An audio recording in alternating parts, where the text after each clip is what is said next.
వైఎస్ఆర్ ప్రభుత్వము ఉన్నప్పుడు ఆంధ్ర రాష్ట్రము అన్ని ప్రాంతాల అభివృద్ధి చెందాలనేటువంటి ఉద్దేశంతో రాష్ట్రం విడిపోయిన తర్వాత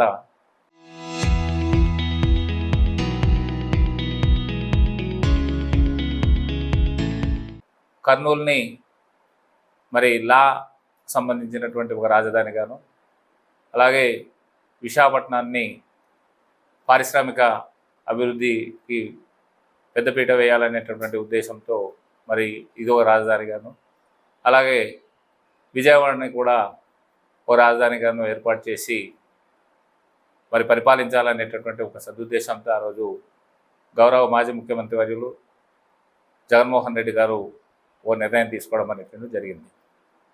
అయితే కూటమి ప్రభుత్వం మరి గతంలో చంద్రబాబు నాయుడు పరిపాలనలో వాళ్ళు తీసుకున్నటువంటి సంస్కరణలతో ఏంటంటే అమరావతి రాజధానిగా చేయాలని చెప్పేసి వాళ్ళ యొక్క కోవతలు ఎవరైతే ఉన్నారో వాళ్ళ దగ్గర ఎవరైతే వాళ్ళ వర్గానికి సంబంధించినటువంటి వ్యక్తులు ఉన్నారో వాళ్ళు ఆ ప్రాంతాన్ని అభివృద్ధి చేసుకొని వాళ్ళు జేబులు నింపుకోవాలని చూశారు తప్ప ప్రజల ప్రయోజనం కోసం అని చెప్పేసి ఏనాడు ఆశించినటువంటి పరిస్థితులు అయితే లేదు.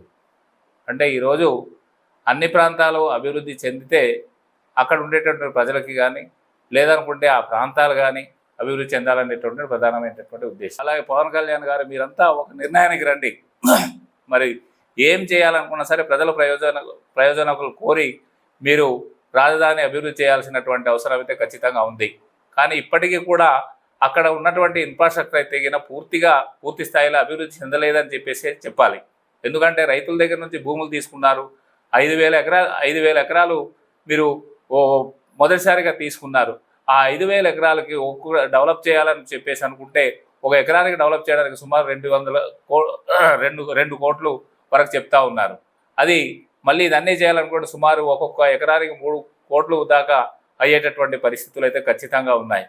మరి అలాంటిది మరి మీరు ఫస్ట్ దఫాలో 5,000 ఎకరాలు అన్నారు, మళ్ళీ తర్వాత ఇంకా 2,400 ఎకరాలు అని చెప్పేసి అన్నారు, ఇంకా తర్వాత మూడో దఫాలో ఇంకో 2,000 ఎకరాలు అని చెప్పేసి ఇలాగా వరుసగా చెప్పుకొని వెళ్తూ ఉన్నారు. అంటే వీటికి అంతటికీ డెవలప్ చేయాలనుకుంటే ఎన్ని కోట్లు అవసరం అవుతుందని చెప్పేసి ఇది సాధ్యమేనా అని చెప్పేసి అయితే మేము ప్రశ్నిస్తూ ఉన్నాం. కాబట్టి మీరు ఒక్కసారి అది ఆలోచించి ఈ అమరావతి విషయంలో మీరు తేల్చుకోవాల్సినటువంటి అవసరం అయితే ఖచ్చితంగా ఉంది.